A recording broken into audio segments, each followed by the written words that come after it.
celceliska uu ku celcelinayo waxaan ku gaaloobay hala ii sheego iska yeelyeel iyo isgeeda marin wey qof walba waa caddahay waana garanayaa laakiin wuxuu rabaa inuu sawir bixiyo ah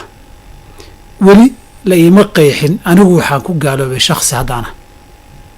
waxaan rabaa inaan idhaahdo kufriga mujmac calayhiga ee qur-aanka beenintiisa aad caddaysatood ku dhawaaqday waxaanan doonayaa mar labaad inaa idin xasuusiyo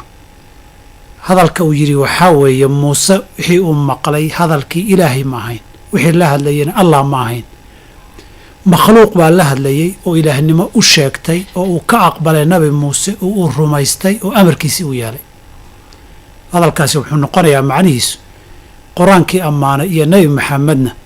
muusoo makhluuq caabudaya buu ammaanay oo dhiiri geliyey ani garan maayo kufriga gaalnimo ka weyn oo ku dhici lahaa kishka ama uu samayn lahaa beeninta qur-aankana gaalnimo aan khilaaf ka jirin wey waxaad igala markhaati tihiin inuu intaana yidhi beeniyey aanan ugu yeernay inuu towbad keeno welina uu ku adkaysanayo kufrigii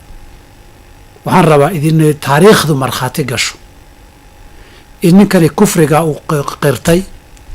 markii towbadkeen la yidhina uu diiday ustutiiba cala alkufri taariikhda ha gasho qofkii warwareegayeyna inuu ku adag yahay ha arko qodobka saddexaan raba inaan wax ka ihahda waxaa weeye wuxuu ka sheegtay erayadiisii qayb ka mid ahaa dad baan igu daba tukanin waxaan rabaa inaan idhaha dadkaa way saxan yihiin inay kugu daba tukadaanna maaha inay kugu dul tukadaan adoo dhintayna maaha nin qur-aanka ilaahay beeninaya qur-aankii lagu tukanayana waa makhluuq lahoo kalaamka ilaahay inuu yahay diidan see lagu daba tukan karaa dad muslim oo qur-aanka rumaysan